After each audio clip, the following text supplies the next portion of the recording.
우리는 예배력으로 창조절기의 끝자리에 이르렀습니다. 이 내용을 따르면 우리는 1년 동안의 삶을 마무리하는 셈입니다. 지난 주일이 추수감사를 올리는 경우였으니 우리 그리스도인들은 감사하면서 1년을 마무리한다고 할 수 있습니다. 우리 모두는 이 지점에서 이렇듯 시간이 교차하면서 파생되는 하나님의 뜻을 몇 가지로 정리하고 싶습니다. 첫째는 질서입니다.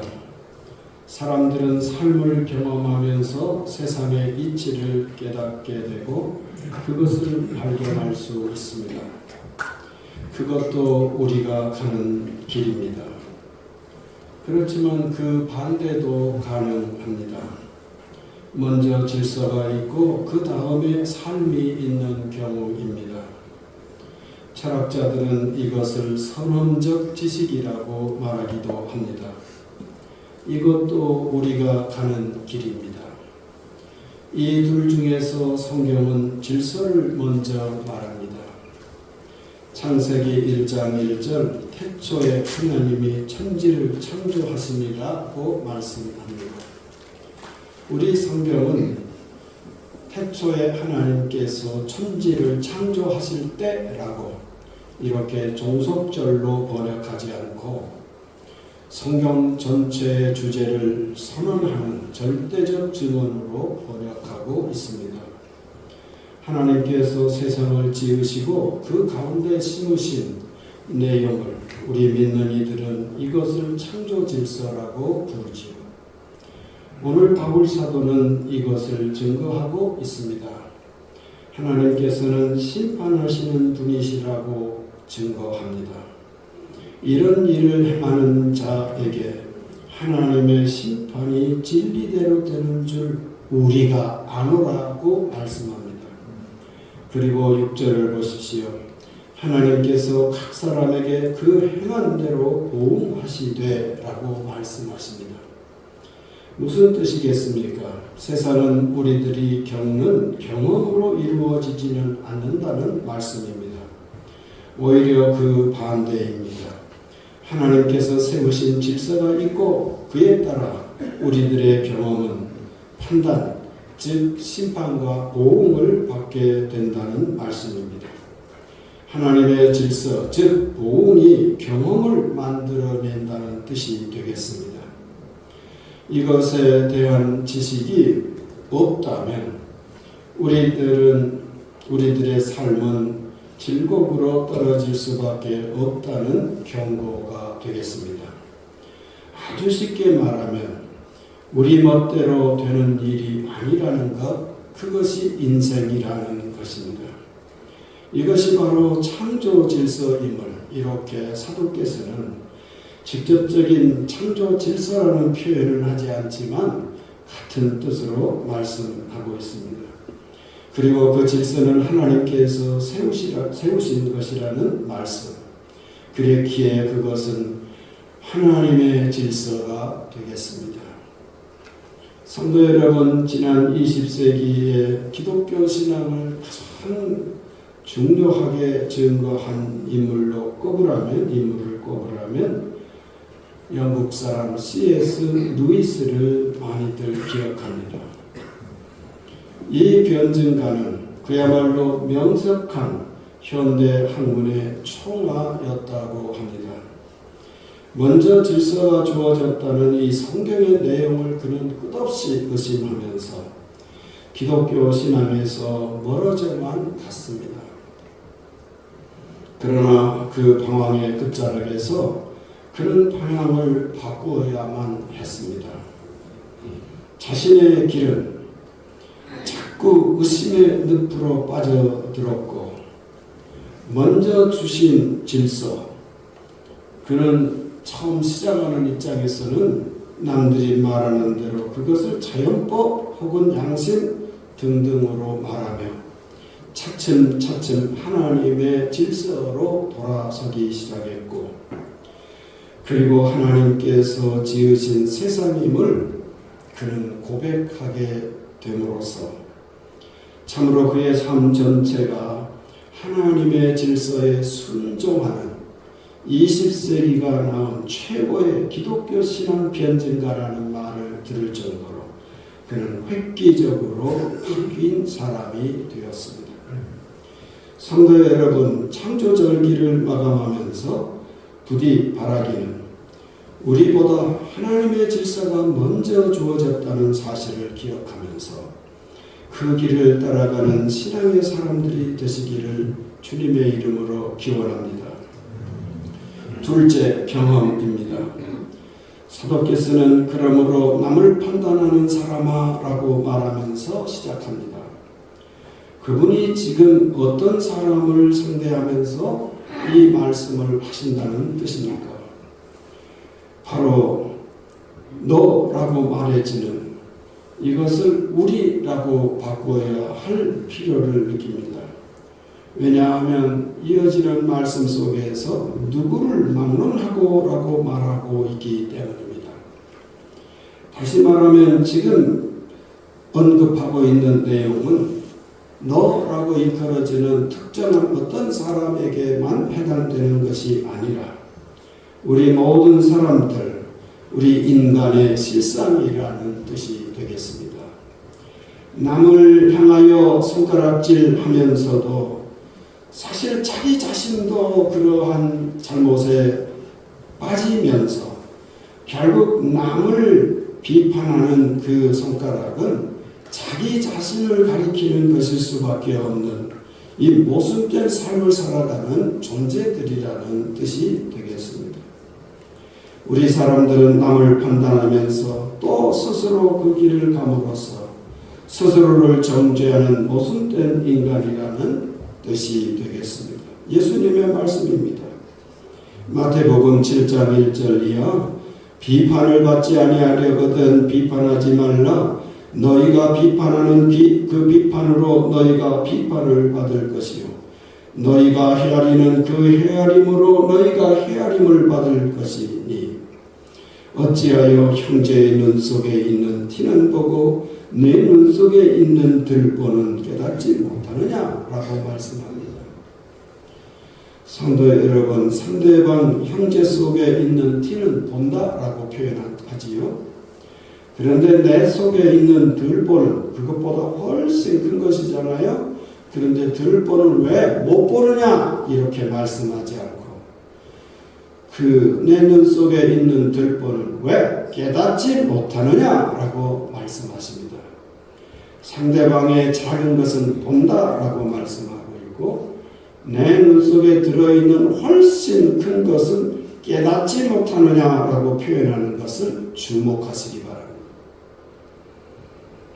즉, 내 자신의 허물을 혹은 내 자신의 들보를 이것을 볼 수 있는 것은 깨달음의 과정을 거치지 않고서는 결코 쉽게 볼 수 있는 일이 아니라는 말씀입니다.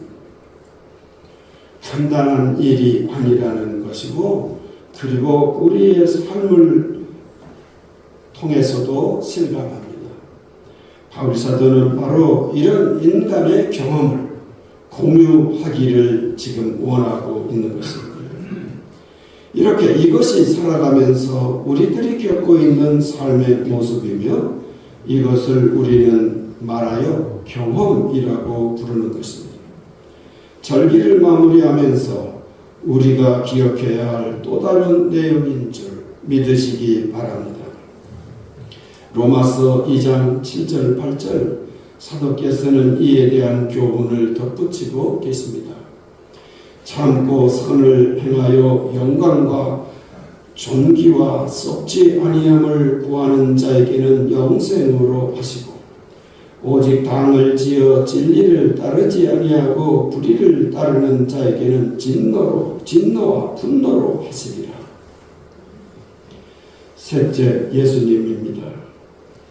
히브리 성경은 오경, 예언서, 기타 문서 이렇게 세 부분으로 성경이 이루어져 있습니다. 그렇지만 우리가 지금 지니고 있는 성경은 내용을 따라 되어서 지금처럼 이루어짐으로써 앞의 내용이 강조되지 않는 면이 있습니다.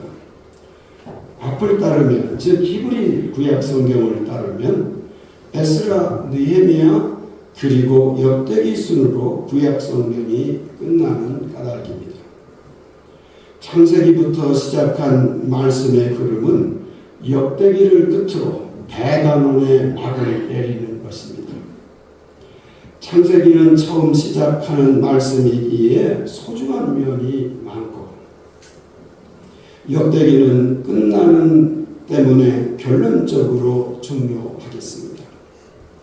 그러나 그 내용을 따라 우리 기독교는 유대인과는 달리 사무엘, 열왕기 다음에 역대기, 상하, 에스라, 느헤미야로 배치함으로써 역대기의 이 특징을 우리가 얼른 헤아리기 어려운 점이 있습니다. 그리고 에스라, 느헤미야도 우리 성경을 따르면 앞으로 옮기되 역대기 뒤에 자리 잡게 된 것입니다. 성도 여러분, 이런 성경의 그 구성을 한마디로 말하면 에스라, 느헤미야는 성경의 끝책이요, 오늘 우리는 그것의 끝절을 보고 있다는 점입니다.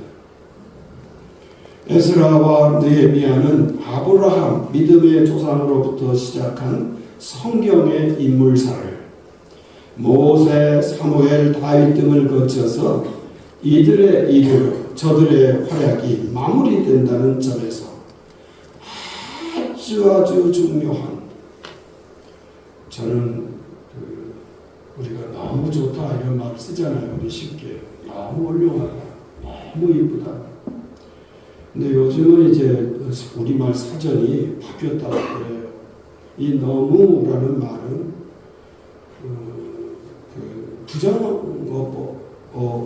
부정적인 경우에 원래 쓰여졌잖아요.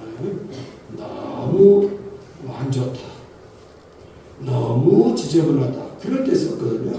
근데 우리가 그냥 자꾸 이렇게 쓰다 보니까 사전도 바뀌게 되는 거예요. 그래서 국립국어원에서는 이 너무라는 말은 부정어법에만 쓰지 않고 긍정적인 경우에도 쓸 수 있다라고 바뀌었다고 합니다. 그러니까 아주 이쁘다 이렇게도 하지만 너무 이쁘다도 가능해요. 그래서 그 말을 표현해 본다고 한다면, 그걸 활용해서 말해 본다면, 이 에스라, 느헤미야는 구약 성경에서 성경을 마무리하는, 더구나 우리가 보는 것처럼 성경에서 그 특정한 사람의 이름을 몇몇 그런 경우가 있기는 있습니다만은 그걸 차 이름으로 하는 경우는 거의 없어요. 근데 에스라, 느헤미야 이렇게 책 제목으로 할 정도로 아주 중요한 인물이에요. 너무 중요한 인물이에요. 이게 성경, 구약 성경 중간에 있기 때문에 이것을 우리가 놓치기 쉬워요. 그런데 히브리 성경을 따른다면 이게 금방 드러나요. 왜냐하면 그 부분에 있기 때문에. 결론적으로 우리 하나님께서 성경의 인물들을 통해서 역사를 경륜해 가셨는데 그 경륜의 최종적인 자리에 자리 잡고 있는 사람 누군가? 에스라, 느헤미야. 그런데도 불구하고 우리는 성경의 이 한복판인 구약 성경 한복판에 있는 것이어서 이게 강조되지 않아서 우리는 모세는 아주 훌륭한 줄 알고, 다윗은 아주 훌륭한 줄 알고, 이사야는 아주 훌륭한 줄, 물론 훌륭해요. 훌륭하지만 사실상 히브리 성경을 따른다면 하나님께서 마지막으로 보여주시는, 최종적으로 보여주시는 너무너무 훌륭한 하나님의 사람들이다. 그런데 그 최종적인 말씀 13장 31절 이렇게 거꾸로 하면 외우기도 쉽지요, 기억하기 쉽지요. 그래서 이걸 제시해 보는 거예요. 뭐라고 말합니까?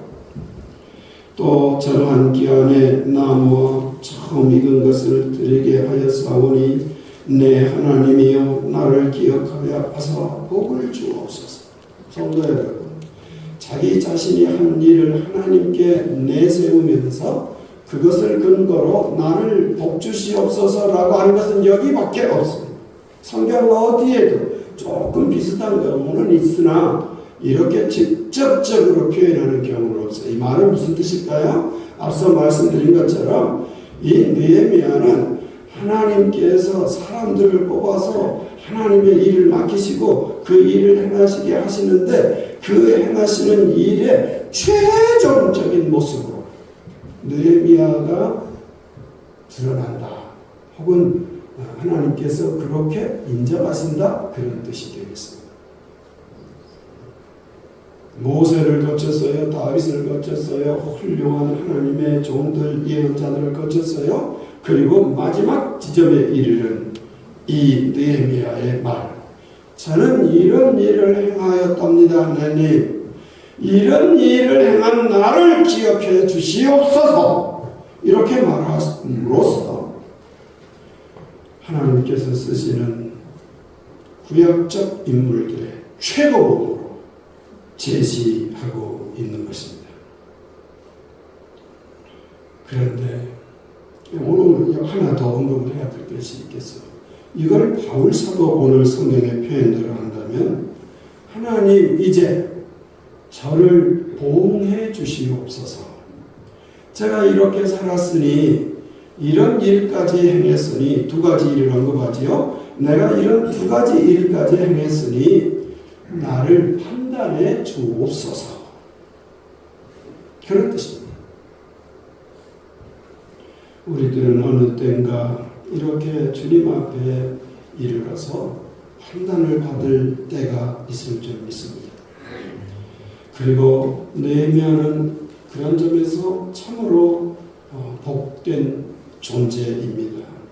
왜냐하면 하나님으로부터 긍정적 답변을 들을 가능성이 너무하기 때문입니다. 그런데 성도 여러분, 놀랍게도 바로 이어지는 구약 성경의 끝이라고 그랬죠. 이어지는 성경에 의하면 정말 저는 이번에 다시 이런 눈으로 신약 성경을 볼 수 있었으며 깜짝 놀라는 그런 경험을 하였는데 이렇게 구약 성경을 통해서 하나님께서 제시하는 최고봉의 인물인데 신약 성경에서는 일체 단 한마디도 느헤미야라는 사람의 이름이 언급되지 않는다는 점입니다. 제 아무리 대단한 인간의 일도 예수님 앞에 이르러서야 그 진실이 밝혀진다는 엄정한 말씀. 구약의 어느 누구라도 예수님에 비길 수 없고 마침내 예수님에게 와서야 이르러서야 그 존재들은 마무리된다는 뜻으로 헤아릴 수 있었습니다. 그래서 성도 여러분, 요한계시록은 무엇이라고 말합니까? 22장 13절 나는 알파와 오메가요 처음과 마지막이요 시작과 마침이라 선언하시고 그리고 마가복음은 또 어떻게 증언합니까? 마가복음 1장 1절 하나님의 아들 예수 그리스도 복음의 시작이라고 말씀합니다. 복음 즉 기쁨 예수님으로부터 시작해서 예수님으로 향하는 그런 것임을 이렇게 단적으로 증언합니다. 예수님을 벗어나는 기쁨은 온전한 것일 수 없음을 그것이 정말 대단한 공력이 깃든 것이라도 예수님에게 이르지 아니하는 공력은 그것은 복음이 아닌 것임을 기쁨의 근원일 수 없음을 이렇게 단언하고 있습니다. 그래서 히브리서는 12장 2절 상반절에 믿음의 주여 또 온전하게 하시는 예수를 바라보자 라고 권하고 있는 것입니다. 예수님은 믿음을 만드시고 그것을 완성하는 분이시라는 것, 즉 복음, 기쁨은 이렇게 예수님을 맴도는 그런 것임을 성경은 곳곳에서 증언하고 있는 것입니다. 성도 여러분, 심판을 받는다는 심판은 정의를 따르는 것이고 용서한다는 용서는 사랑을 따른다는 말이 되겠습니다. 따라서 정의와 사랑은 함께 갈 수 없는 모순관계입니다. 이것을 잘 보여주는 우리 삶의 그림이 무엇일까요? 저는 기차 레일이라고 생각합니다. 두 레일은 이 기차 철도는 아무리 달려도 둘은 만날 수 없잖아요. 사랑과 심판은 제 길을 갈 뿐 결코 만날 수 없습니다. 사랑을 한다면 정의는 버려야 되고 정의를 따르자니 누가 울어요? 사랑이 울어요. 이러지도 저러지도 못하는 양갈래의 길, 이것이 성경에 나오는 심판과 사랑, 자비라고 하겠습니다. 그런데 우리 하나님께서 발명하신 놀라운 질서가 있는데 그것은 세 단어입니다. 그것은 무엇입니까? 예수님으로 인하여 만들어진 무엇입니까? 십자가입니다. 그것을 5글자로 표현하십시오 라고 한다면 십자가 사랑이 되겠습니다. 저 원주에서 목회한 어느 목사님의 6글자로 표현한다면 예수님의 피사랑이라고 하겠습니다. 예수님의 십자가에서는 심판이 성취되고 그리고 사랑이 완성이 되는 십자가를 통하여 하나로 만드시는 놀라운 기적이 일어난 것입니다. 할렐루야. 십자가는 심판을 뜻합니다. 누군가가 심판을 받아야 해요. 죄를 지었으니까. 그런데 그것을 예수님이 당하셨다는 거예요. 죄 없으신 분이 그곳에 달리심으로써 용서하셨으니 사랑을 한편에서는 이루신 것이 되겠습니다. 그야말로 십자가 피사랑인 것입니다. 이렇게 심판과 사랑이라는 두 가닥은 예수님을 통과하여 하나로 흐르는 강물이 될 수 있게 된 것입니다. 샘물도 소중합니다. 사랑이라는 샘물도 소중하고 심판이라는 옹달샘도 소중합니다. 하나님의 것들이니까요. 그렇지만 강물은 더 풍성하지 않습니까? 그래서 요한계시록은 그 마지막 장면에서 강물의 이미지를 채택합니다. 또 그가 수정같이 맑은 생명수의 강을 내게 보이니 하나님과 및 어린 양의 보좌로부터 나와서 강 좌우에 생명나무가 있어 만국을 치료하기 위하여 있더라고 말씀합니다. 하나님과 및 어린 양의 보좌로부터 습기가 살살 솟아났대요. 그런데 그 살살 조금씩 솟아나는 그런 옹달샘 같은 그것도 귀중한 일이지만 그것이 흐르고 흘러서 큰 강물이 되고 그 강가 곁에는 생물들이 존재하고 만국을 치료하는 특별히 생명나무가 소성하고 있으면 우리에게 환상을 통하여 보도록 이끌고 있습니다. 그리고 요한복음은 직접적으로 이렇게 증언합니다. 외우기도 쉽지요? 10장 10절. 도둑이 오는 것은 도둑질하고 죽이고 멸망시키려는 것뿐이요 내가 온 것은 양으로 생명을 얻게 하고 어떻게 한다고요?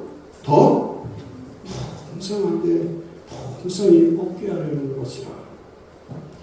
예수님을 잘 믿으면 예수님을 영접하면 그 생명이 고갈될 수 없다는 거예요.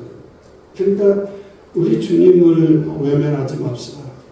좋은 신앙을 지니고 살아가는 사람은 젊어서도 훌륭하고요. 장년이 되어서도 훌륭하고요. 빼면 안 되겠네요. 우리 장로님께서 어린 생명이 태어났다는 걸 언급하고 감사를 했는데요. 어린아이 때는 어린아이대로 소중한 거예요. 그런데 저는 노경에 더 풍성할 수 있음을 믿습니다. 노년이 우리에게 이 삶의 영광을 소멸시키는, 소진시키는 그런 아주 우리가 건너버려야 할, 잊어버려야 할 곳이라고 생각하지 마십시오. 아니, 성경은 전체로 노년에 비로소 기도의 능력이 나타납니다.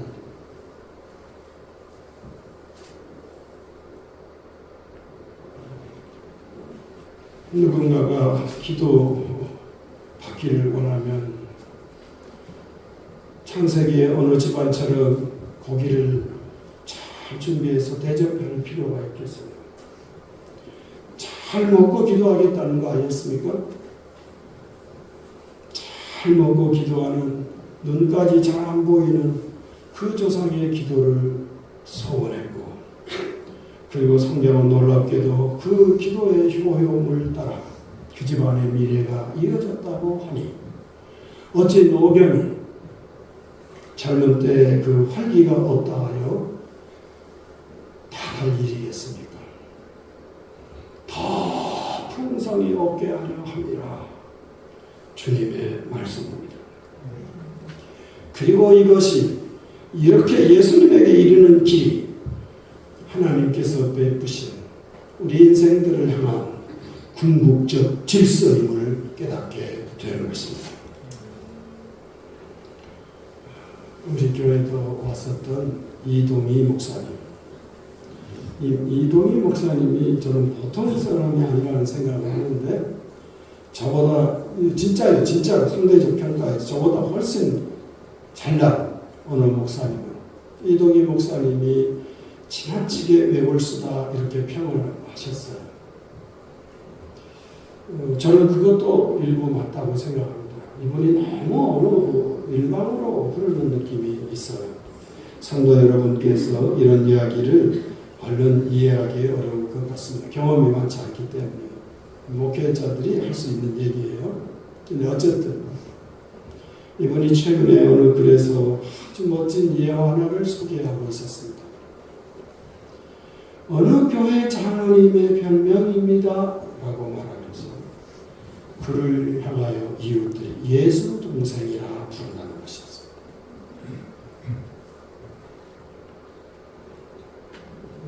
저는 이동희 목사님이 저는 감히 상상할 수 없을 만큼 훌륭해요.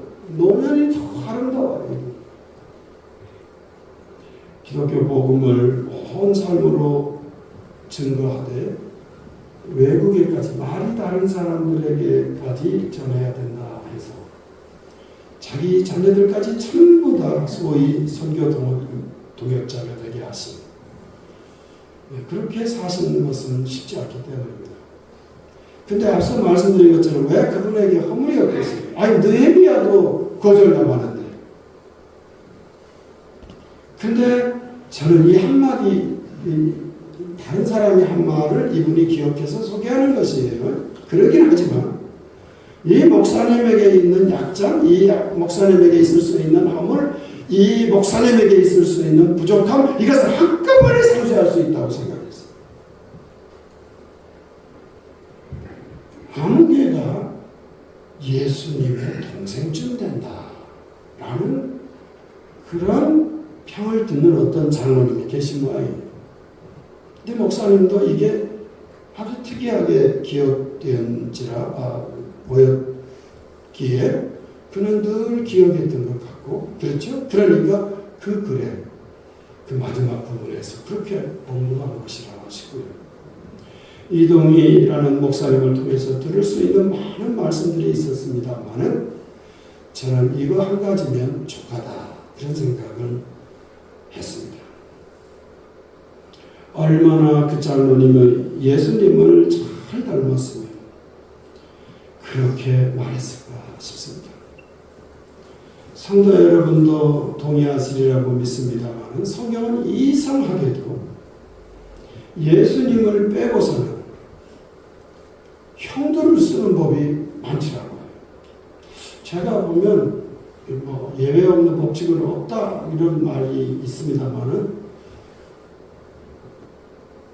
없는 것 같아요. 장남을 쓰시는 법이 없는 것 같아요.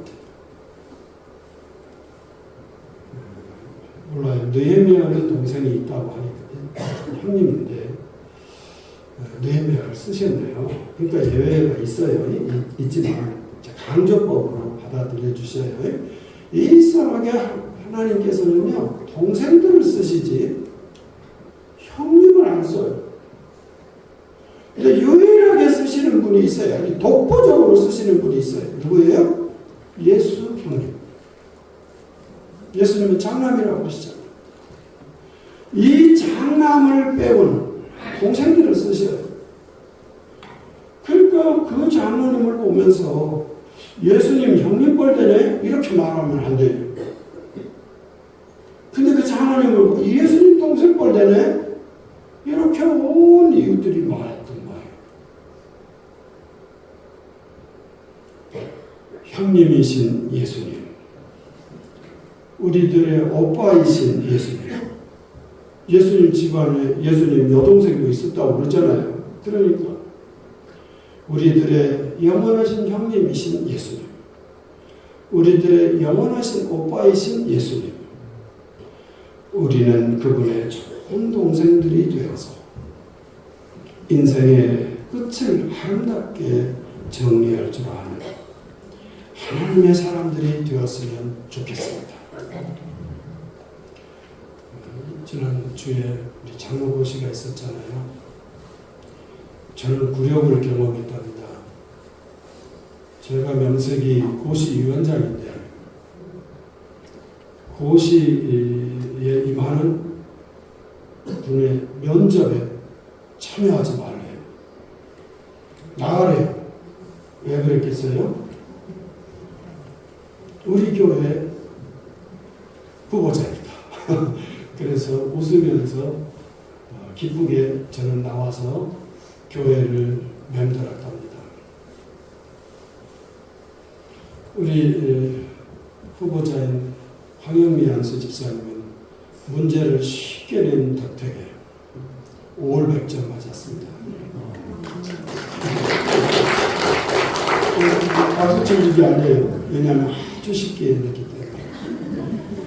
아주 쉽게 냈기 때문에 100점을 받으셨기에 제가 서기 목사님이 보관하신다고 그거 저를 주십시오. 영광교회는 안 가져갔거든요. 그걸 영광교회가 보관하십시오. 그렇게 말을 해야 될 걸. 제가 위원장으로서. 근데 그때는 뭐 자기들이 잘 알아서 하리라 생각하고 제가 이 자료는 우리 집사님에게 드린 것이 아닙니다. 제가 어느 때 어느 문서 속에 그냥 이렇게 섞여 있게 할 예정입니다. 그리고 10년이 지나고 50년이 지나고 100년이 지난 때쯤 이런 말을 해도 될지 모르겠습니다만 해도 된다고 생각합니다.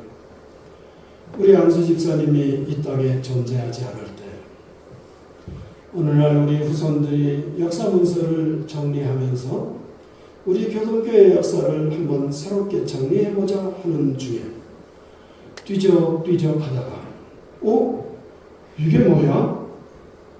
우리 장로님이 계셨는데 이 장로님이 고시도 촬영했네?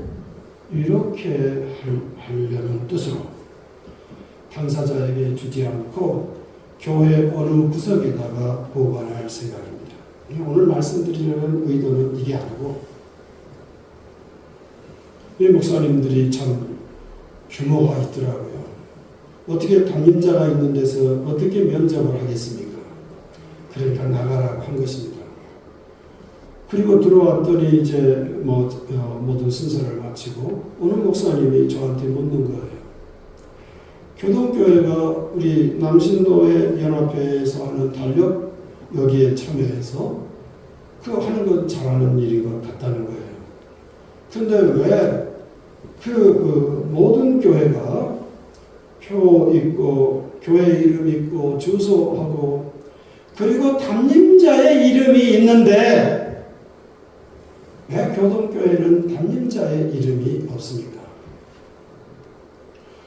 그거를 볼 줄 아는 눈썰미가 있는 목사님, 영광교회를 담임할 만한 능력이 있는 목사라 제가 그렇게 속으로 헤아렸습니다. 큰 교회를 담임하는 목사님은 저하고는 비교할 수 없는 능설미가 있구나 그렇게 생각했습니다. 제가 답했습니다. 제가 그만한 능력이 되지 못하기 때문입니다. 만약 제가 교동교회를 떠나야 할 때가 된다면 제 이름 석자는 교우들에게서 지워버리고 싶어 저는 처음에는 이름을 달았지만 그 다음부터는 안 하는 것을 우리 교우들은 이것을 이상하게 여기지도 않고 지금껏 이어왔습니다. 답을 했고 그리고 두 번째는 그거는 제 개인적인 속내였고요. 아주 실질적인 뜻이 담겨 있습니다. 무엇입니까? 웃기는. 만약 어느 때인가 제가 1월쯤에 떠나게 되면 후임으로 오신 목사님은 1년 12달 담임 목사 김치홍이라는 이름을 저 달력을 통해서 본의 아니게 확인하면서 살 것이 아닙니까? 그것은 저로서는 도대체 상상할 수 없는 일이었기에 어느 때부턴가 이름을 넣지 않고 이름 때문에 무슨 저 달력에 걸었다고 해서 안 다니던 이들이 교동교회를 찾아오고 그럴 일 아니라고 생각했습니다. 웃으면서 말이죠. 그랬더니 어느 교회 장로는 맞습니다. 우리 교회가 딱 그런 경우입니다. 마침 목사님은 1월에 가셨는데 후임으로 오신 목사님은 1년 12달 담임 목사 아무개라고 당신 이름이 교우들 속에 각인되어야 되는데 엄청나게 장로로서는 죄스럽다는 말씀을 하였고 제가 옳았음을 확인할 수 있었습니다. 교회 여러분, 저도 예수님의 동생뻘쯤 되지 않습니까? 예수님의 동생이 아주 그 밑자락까지는 못 갔지만 발치에까지는 못 가지만 몇 미터쯤은 되지 않습니까? 목사가 그러하다면 우리 교회 여러분 모두 그러해야 하지 않습니까? 우리들의 별명이 예수님의 동생이 되어야 함인 줄 믿습니다. 우리는 얼마 전에 사랑으로 지어지는 인생의 집을 살펴볼 수 있었습니다. 이것이 예수님을 통하여 이루어 가시는 하나님의 경륜임을 확인할 수 있었습니다. 오늘도 예배하는 의미심중한 증언을 하면서 그의 비망록을 마무리합니다. 그런데 그는 앞에서 느헤미야 8장 10절을 통해서 의미 깊은 증언을 합니다. 하나님의 뜻을 잘 헤아리는 일이 우리의 힘임을 그분의 증언을 따라 기억하면서 사랑은 예수님으로 얻은 우리의 힘임을 믿으시고 나날을 힘차게 살아가실 때 성도 모두에게 이루어지는 일이 있을 줄 믿습니다. 이것이 삼위일체 하나님께서 빚으시는 경륜이요 창조 질서임을 우리는 믿습니다. 아멘. 아멘. 하나님